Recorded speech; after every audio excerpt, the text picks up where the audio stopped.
Indonesia unggul 6-0 lawan Taiwan, pemain baru Mauro Zilstra dan juga Milano Yonatan resmi perkuat timnas Indonesia. Bisakah keduanya jadi solusi lini serang skuad Garuda? Kita bahas bersama dengan pengamat sepak bola Wesley Huta Galung. Selamat malam Bung Wes. Selamat malam Mas Gaib. 6-0 laga malam hari ini. Ini menjawab, karena kalau kita lihat bagaimana ini seperti menguji kedalaman skuad dari timnas. Iya, formasinya jelas bukan formasi utama yang biasanya diturunkan oleh Patrick Kluivert, Mas Ibrahim. Tapi percayalah, nanti bulan Oktober nggak akan ketemu permainan seperti ini. Jadi menit bermain dalam laga friendly match ini penting bagi pemain-pemain apalagi yang baru bergabung, Mauro maupun Miliano. Saya pikir ada tujuannya juga memainkan mereka hanya sekian menit ya. Tadinya saya pikir mereka mungkin bermain di awal babak kedua untuk memberikan waktu chemistry. Tapi pasti Patrick Kluivert dan tim punya alasan kenapa tidak diberikan menit bermain lebih lama menghadapi tim yang bisa dikatakan kurang memberikan tekanan. Nanti lawan Lebanon pasti akan tekanan akan lebih dapat kita terima dari tim lawan. Tapi kalau misalkan bicara soal peringkat tentu terpautnya begitu jauh dengan Taiwan. Kita bicara soal chemistry. Ini dengan skuad yang seperti ini ditampilkan sudah mulai terlihat, Bung Wes. Saya yakin ini bukan pilihan utama Patrick Kluivert, tapi dengan permainan yang diperlihatkan, yang membuat saya gembira adalah skornya. Tapi secara ujian tekanan bagi pertahanan kita masih belum bisa memuaskan saya. Bahkan tekanan yang kurang dari pemain lawan pun masih membuat kita kurang begitu maksud saya cepat dalam transisi menyerang dan bertahan. Karena berapa kali kita mendapatkan tekanan ketika kehilangan bola, Rizky Ridho dan Joby Ahmad dua-duanya benar-benar berjuang tuh untuk menghadapi dua pemain Chinese Taipei. Kalau ini lawannya Irak atau Arab Saudi dengan formasi begini ya berat sih. Oke, bicara soal punggawa baru yang baru bergabung, Miliano juga Mauro. Bagaimana Bung Wes? Ini proyeksi untuk melapisi ketidakhadiran Ole sudah cukup? Iya, usia masih muda ya, dua-duanya kan masih 21-20 tahun, dan menit bermainnya juga di klub belum, di Mauro di Volendam kita belum mendapatkan tempat utama. Saya khawatirnya memang menit bermain yang kurang di klub itu tidak bisa menutupi ketidakhadiran oleh Romani. Semoga saja chemistry nanti di partai kedua melawan Lebanon, Mauro diberikan waktu lebih banyak. Kemudian kalau Miliano dengan posisi dia di sayap kanan, kita punya banyak pilihan sebenarnya Mas Ibrahim. Pilihan kita sebenarnya berharap memang Mauro diberikan menit bermain karena kita nggak punya striker. Dengan dipaksakan tadi Ramadan Sananta, kita lihat ya bukan ini yang gaya bermain yang akan kita ketemui nanti melawan Arab Saudi, Irak. Ramadan Sananta tidak akan dapat lari leluasa seperti itu nanti di bulan Oktober. Jadi ini bukan ujian yang pas untuk mendapatkan posisi-posisi nomor 9 terutama.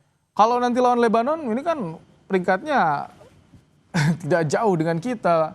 Ini cukup jadi ujian juga kan? Nah, saya berharap kerangka tim untuk menghadapi kualifikasi keempat nanti melalui Irak dan Saudi sudah mulai diperlihatkan di pertandingan menghadapi Lebanon.